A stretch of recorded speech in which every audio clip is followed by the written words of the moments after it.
What's up, everybody? Travis here, back with my fifth book review, Dennis Prager's Happiness is a Serious Problem.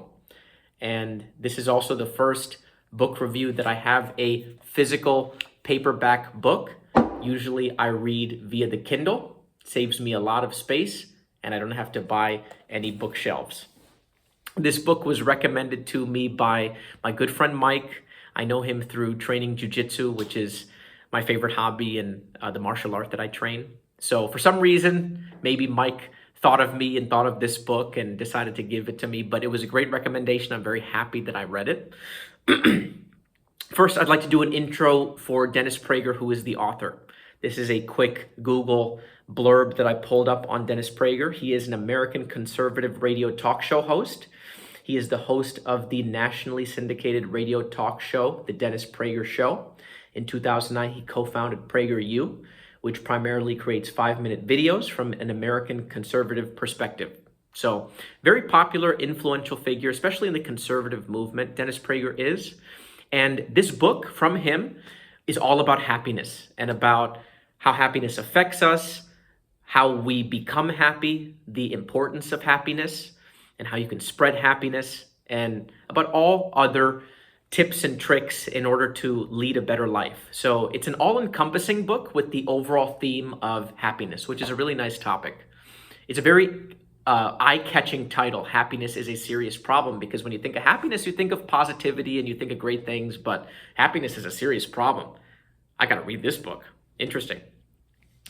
The premise of this book, which is something that my friend Mike brought up to me, is that people in society, they have an obligation to be happy, a moral obligation to be happy, or at least they have a moral obligation to not be in a bad mood.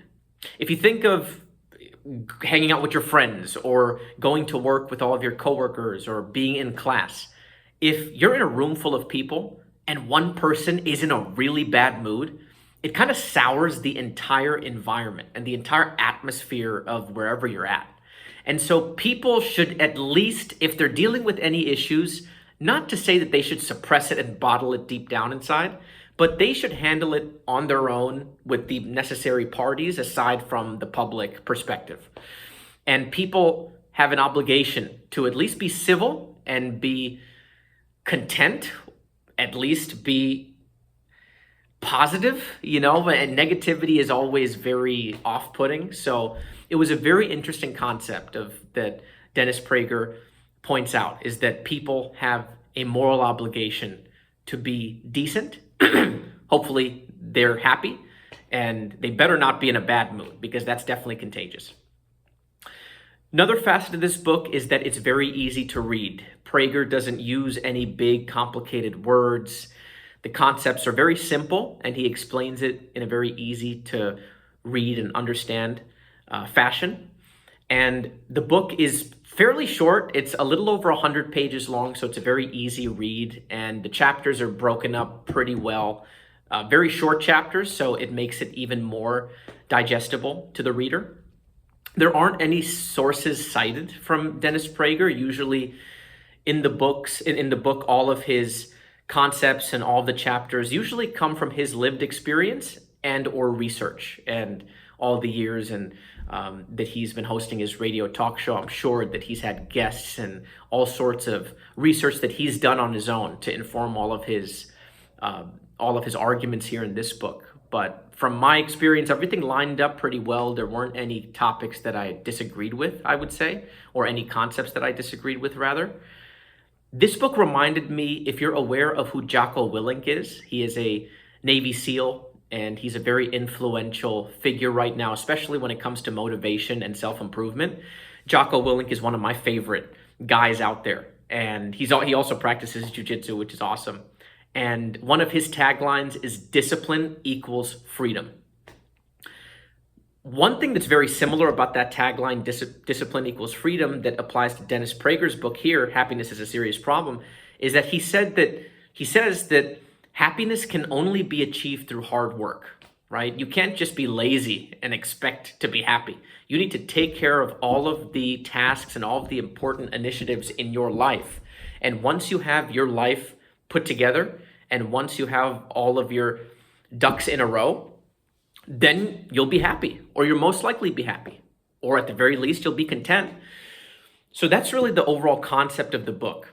And he also talks about how to make friends and what to value in friendship, and that you shouldn't value someone based on their interests or based on superficial things. You should value people and friends based on their character and their personal values. That's really important in how you choose friends and choose people that you associate with. In terms of the top 3 quotes that I got from this book, I have them typed out here.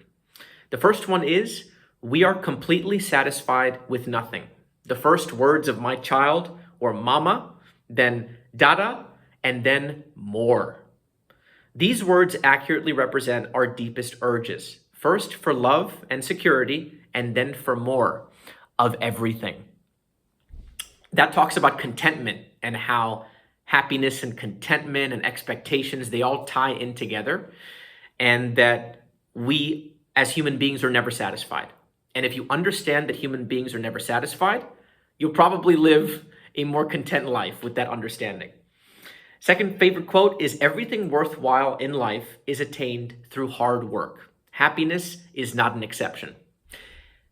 Pretty self-explanatory. And my last favorite quote, "A person's employees or the janitor where the person works can often tell you more about an individual's character than the person's boss or friends can." So treat the waitstaff nice. That's a very important concept. How you treat people who can do nothing for you is very important. How you treat people who you have power over is very indicative of your character. So that's very crucial concept to understand. Yeah, it's a good book and a good manual for how to live your life. Prager has a very good skill of explaining very difficult concepts for the layman, for the ordinary guy. So overall, I'd give this book an 8.1 out of 10 stars. He didn't cite any sources, which was peculiar. Usually that's a signal to me of a lot of research and a lot of digging for studies and arguments that prove your point. But at the same time, Dennis Prager is a very intelligent guy, and he pulled all of this knowledge from his lived experience and the people that he's talked with and the studies that he's done on the side, I'm sure. So great book. I'd highly recommend it to anyone who's interested in psychology and understanding human emotion, or maybe you're going through depression or a tough time in your life and you want to be happy. This is a great book, because really the overall message is that your happiness is in your hands. And if you work hard, and if you're disciplined, and if you have all of your responsibilities in the proper order, and you take care of all of those responsibilities, that happiness will be a realistic target and it'll be within reach. So thank you everybody for watching. Again, Happiness is a Serious Problem by Dennis Prager. I gave it an 8.1 out of 10 stars. Recommended read, especially if you're interested in emotions and understanding human psychology. Great book. Thanks everybody for watching. Until next time, follow me on Twitter at Travis D'Souza and on Instagram at Travis D'Souza Quotes. I try to post daily really helpful quotes from the books that I read. And so quotes from this book are all over both my Twitter and my Instagram. So the whole point is just to have easily digestible posts. You can read a quote and hopefully your day will be better for it. Thanks everybody for watching. See you guys soon. Bye.